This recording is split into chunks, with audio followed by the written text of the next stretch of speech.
नमस्कार प्यारे बच्चों, आज आपका कक्षा 10वीं का गणित का पेपर था। तो इस पेपर का चलिए कंप्लीट सॉल्यूशन देख लेते हैं। हमारे सैम्पल पेपर में से कुछ क्वेश्चन इसमें से आए हुए हैं, ज़्यादा तो नहीं आए लेकिन कुछ क्वेश्चन इस सैम्पल पेपर में से आए हुए हैं।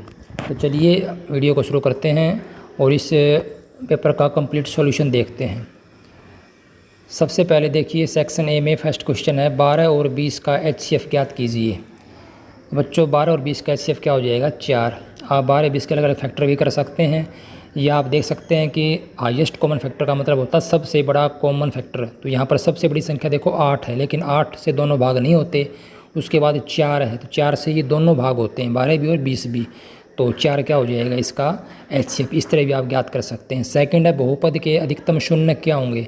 बच्चों यहाँ पर ये द्विघात बहुपद है, तो द्विघात बहुपद के शून्य के भी कितने होंगे 2। इसका आंसर हो जाएगा B 2। प्रश्न नंबर 3 है निम्नलिखित में से किस केंद्रीय प्रवृत्ति के माप को ज्ञात करने के लिए संचय बारंबारता बनाई जाती है। तो इसका आंसर होगा माध्यक मीडियन D। प्रश्न नंबर 4 है खालिस्तान भरो। समीकरण और समीकरण में यदि A1/A2 बराबर B1/B2 बराबर C1/C2 है तो रेखाएं क्या होंगी। देखो तीनों बराबर हैं तो बच्चों रेखाएं यहाँ पर संपाती होंगी, कोइंसिडेंट होंगी। ठीक है, तो आप ये लिख सकते हैं। प्रश्न नंबर 5 है असंभव घटना की प्रायिकता क्या होती है। तो इम्पॉसिबल की प्रोबेबिलिटी आपको पता है 0 होती है। प्रश्न नंबर 6 अभिकथन और कारण का। तो इसका बच्चों देखो सही आंसर हो जाएगा हमारा A, क्योंकि मूल वास्तविक और असमान तब होते हैं जब D का मान 0 से क्या हो बड़ा हो। 0 के बराबर है तो वास्तविक और समान होंगे, लेकिन D का मान अगर 0 से बड़ा है तो मूल्य क्या आएंगे वास्तविक और असमान। तो यहाँ पर इसको हम जब सॉल्व करेंगे तो D का मान हमारा 1 आएगा, जो कि क्या है 0 से बड़ा, तो मूल हो जाएंगे वास्तविक और असमान। प्रश्न नंबर 7 है सेक्शन B के अंदर एक द्विघात बहुपद बनाइए, ज्ञात कीजिए जिसके शून्यक है -2 और 3। तो बच्चों यहाँ पर दो तरीके हैं। देखो अगर ये क्वेश्चन बहुत इंपॉर्टेंट है, पेपर के अंदर अक्सर आता है, आपके फाइनल एग्जाम के अंदर भी ऐसा क्वेश्चन जरूर आएगा। अगर ये क्वेश्चन आता है 1 नंबर का तो आप सीधी टिक लगा सकते हैं इसके अंदर कि बहुपद क्या होगा x² माइनस बहुपदों शून्यकों का योग गुणा में x और जमा में शून्यकों का गुणनफल, यानी x² माइनस SX जमा P। S यहाँ पर सम है, P यहाँ प्रोडक्ट गुणा है। सीधा आप इसको कर सकते हैं। लेकिन अगर प्रश्न 2 नंबर में आता है 3 नंबर में आता है तो आपको थोड़ा सा सोल्व करना पड़ेगा। कैसे देखिए मैंने कर रखा है यहाँ पर, हम AX² जमा BX जमा C ज्ञात करेंगे, A B और C की वैल्यू निकालेंगे। तो योग हमें दे रखा है कि हमारा जो योग होता है वो क्या होता है -B/A, तो बराबर हो जाएगा -2 और 3 का योग 1 के बराबर, यानी -B/A 1 हो जाएगा। अब बात करें हम गुणनफल की, गुणनफल होता है C/A, तो C/A क्या होगा गुणनफल -2 × 3 यानी कि -6। अब -B/A 1 है और C/A -6 है। यहाँ से हम तुलना करेंगे तो A का मान कितना आएगा। देखो A में नीचे कुछ भी नहीं है तो 1 को हम 1/1 लिख सकते हैं, -6 को -6/1 लिख सकते हैं। A का मान यहाँ से क्या हो जाएगा 1, और C का मान यहाँ से कितना है -6, और -B का मान 1 है तो B का मान हो जाएगा -1। ऐसे तुलना करने पर तो तीनों मान यहाँ आने के बाद हम x की तो जमा BX जमा C में रख देंगे, तो हमारा जो बहुपद है वो आ जाएगा x² माइनस x माइनस 6। प्रश्न नंबर 8 है सिद्ध कीजिए कि वर्गमूल 3 एक अप्रिमेय संख्या है। बहुत आसान है, बहुत इंपॉर्टेंट है, 100% 100% आपके फाइनल एग्जाम के अंदर भी ये प्रश्न आएगा। वर्गमूल 2, वर्गमूल 3 और वर्गमूल 5, इन तीनों में से एक 100% आपके आएगा, तो इसको रट लो आप। तो वर्गमूल 3 यहाँ पर आया हुआ है, इसको मान लेंगे कि वर्गमूल 3 एक प्रीमेय संख्या। प्रीमेय संख्या तो A/B के बराबर होगी, और यहाँ से आर पार गुणा करने पर A बराबर वर्गमूल 3B हो जाएगा। दोनों तरफ वर्ग कर देंगे, वर्ग करने के बाद हमारे पास आ जाएगा A² बराबर 3B²। तो यहाँ से क्या हो जाएगा, जो 3 है वो A² को विभाजित करता है। तो अगर 3 A² को विभाजित करता है तो 3 A को भी करेगा, और 3 अगर A को करता है तो हम A को लिख सकते हैं 3 गुणा में C, यानी 3C। अब A का मान ये वापस ऊपर रख दो, A² बराबर 3B² के अंदर, वहाँ पे हम मान रख देंगे ये, तो हमारे पास ये आ जाएगा काटने के बाद 3C² बराबर B²। और यहाँ इससे फिर दोबारा से हम क्या कह सकते हैं कि 3 है वो B की 2 को भी विभाजित करता है।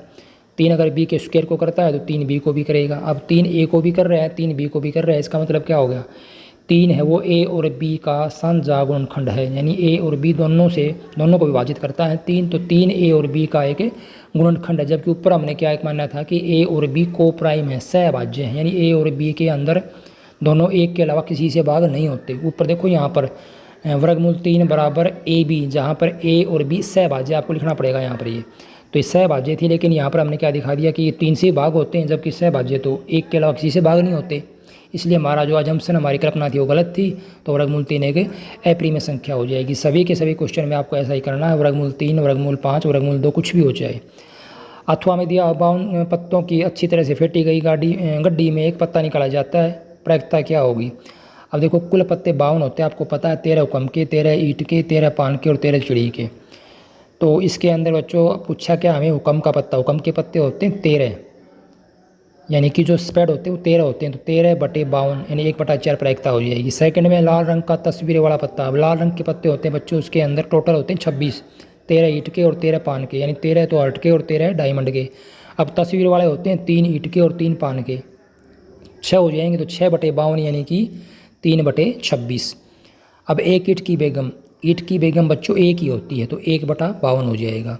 प्रश्न संख्या 9 में सेक्शन डी में चलिए, प्रश्न संख्या 9 है, निम्नलिखित तालिका 400 नियॉन बल्बों के जीवन कालों को प्रदर्शित करती है। तो हमें यहाँ पर मध्य ज्ञात करना है, मीडियन। बहुत आसान है। सबसे पहले हम संचयी बारंबारता निकाल लेंगे, 14 उसमें जोड़ेंगे, फिर 56, 70, फिर 60 जोड़ेंगे। इस तरह से हमारे पास संचयी बारंबारता आ जाएगी। एन का मान यहाँ पर 400, इसका आधा कर लेंगे 200 आएगा।